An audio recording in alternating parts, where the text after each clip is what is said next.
Now let us look at what the Quran tells us about emulating the example of Rasulullah sallallahu alayhi wa sallam. What should be our attitude to the Prophet? Now you know as I know that when a cartoon of Sayyidina Rasulullah sallallahu alayhi wa sallam is forged and it's depicted in France or in Denmark or any other part of the world, the responses of the Muslim Ummah are in 2 points.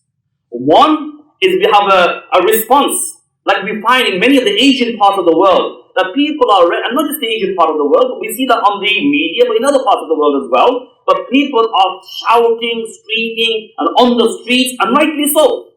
Rightly so. And then you have the other side. And it's okay, let's not talk about it. Let people do what they want. Na'udhu billah min dhalik. As a Muslim, we have a responsibility, but your response to such blasphemy will be, of course, it needs to be in accordance with the laws of the country. But your response, your physical, emotional response to such blasphemy will be dependent on your relationship with Rasulullah sallallahu alayhi wa sallam.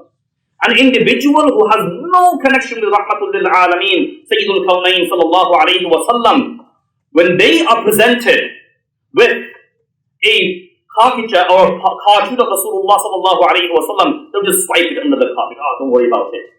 When somebody is absolutely in deep love with Rasulullah sallallahu alayhi wa sallam, his way and his conduct and his mannerisms, when somebody like that is presented with such blasphemy, they cannot sit still. Their blood starts to boil. The emotions go through the roof. And such individuals cannot sit still.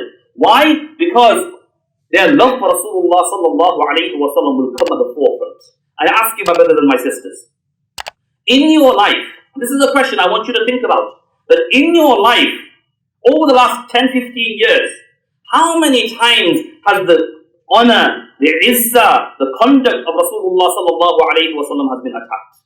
At an international level and at a local level. And what has your response been as an individual Muslim who claims La ilaha illallah Muhammadur Rasulullah to such blasphemy? This is a question we need to think about.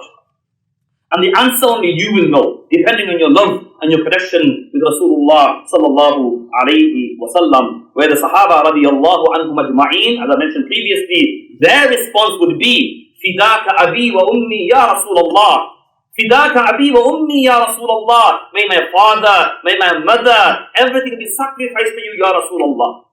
This was their approach. This was their approach.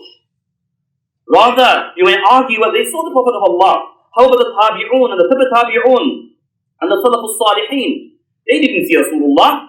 However, they nurtured, they made an effort in their love for Rasulullah sallallahu alayhi wa sallam by emulating his example in everything that they did in their life. Today, think about this week. This whole week, you have been working, you have been talking to people, you've been in business, you've been doing so many different things. How many times did you think, am I following the way of Rasulullah sallallahu alayhi wa sallam? How many of us, since last Jum'ah till this Jum'ah, we have slept 7 nights? How many of us thought to ourselves that am I sleeping in the way of my Rasul sallallahu alayhi wa sallam? How did he sleep? Let me learn about this. How many meals have we had? How many meals have we had in the last 7 days? How many times did we think that how have I ate in accordance with the way of Rasulullah sallallahu alayhi wa sallam? For those of us who've got family and children, we have ate as families.